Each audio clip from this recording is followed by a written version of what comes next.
stretches in the NBA that are really, really difficult that you just try to get through. And they've done a great job. And, you know, it's like last year here. I mean, you feel so bad for Victor. You felt so bad for Gordon and Kyrie. But then, you know, there comes a point where you have to move on and, you know, everybody has to do their jobs as well and as hard as they can and maybe just pick up for each other a little bit more. And these guys have done an incredible job.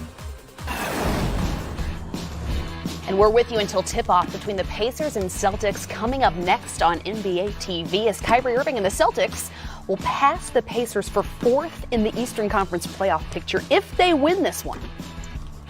Now, a win on Tuesday snapped a season-high, tying four-game losing streak. So this is a team that has struggled as of late, but the Pacers have lost 9 straight on the road. That's a season-high as well.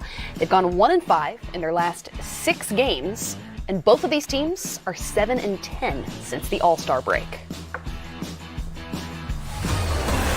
Welcome back into our NBA TV studios. I just walked from there to here. I'm Kristen Ledlow. I probably didn't have to introduce myself again. The CBs, as promised, Carlos Boozer, Caron Butler. Guys, we've got, well, really just a few minutes to talk about this matchup, but it is imperative to the standings in the Eastern Conference.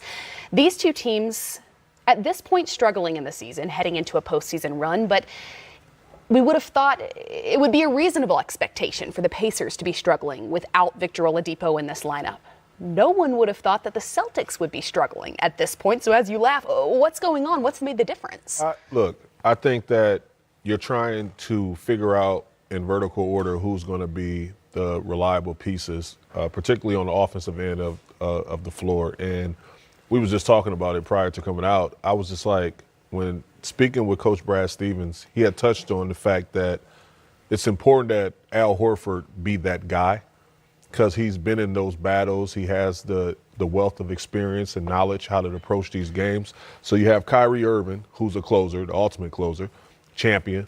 And then you have Al Horford, and then you have the young guys filling in those voids. And whether it's Tatum, whether it's Brown, you know, whether they do it by committee, it should go in that order. But a lot is going to be relied upon Al Horford. What's interesting is what Coach Brad Stevens said in the sound that we just listened to, that last season this time that Kyrie Irving and Gordon Hayward, of course, were not able to be on that postseason run with those younger guys. Do you think, though, that perhaps this season some of those younger guys have mentally struggled to take on the role that they've been asked to take on in this season, which is more limited than the role they played in such a successful postseason run? Yeah, absolutely. I mean, those guys had to play without Kyrie, without their stars, and they had huge roles. They were putting up big numbers in the playoffs.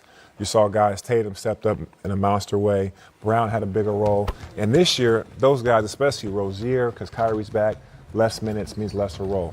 Brown, Hayward's back, less minutes, less role. And so with young guys, you see that they struggle a little bit with consistency. We talked about it back in the green room that, you know, most of their guys are inconsistent. They'll have 2 or 3 great games, then they'll fall short. And that's why Caron pointed to Horford being that second best player, because he has that, he's battle tested, he has that experience, especially in the playoffs. Well, we've already got to go to break, guys, because this game is minutes away, and it's coming up right here on NBA TV. We're getting you guys set for the Pacers and Celtics coming up next. We'll return to our NBA TV studios after this break.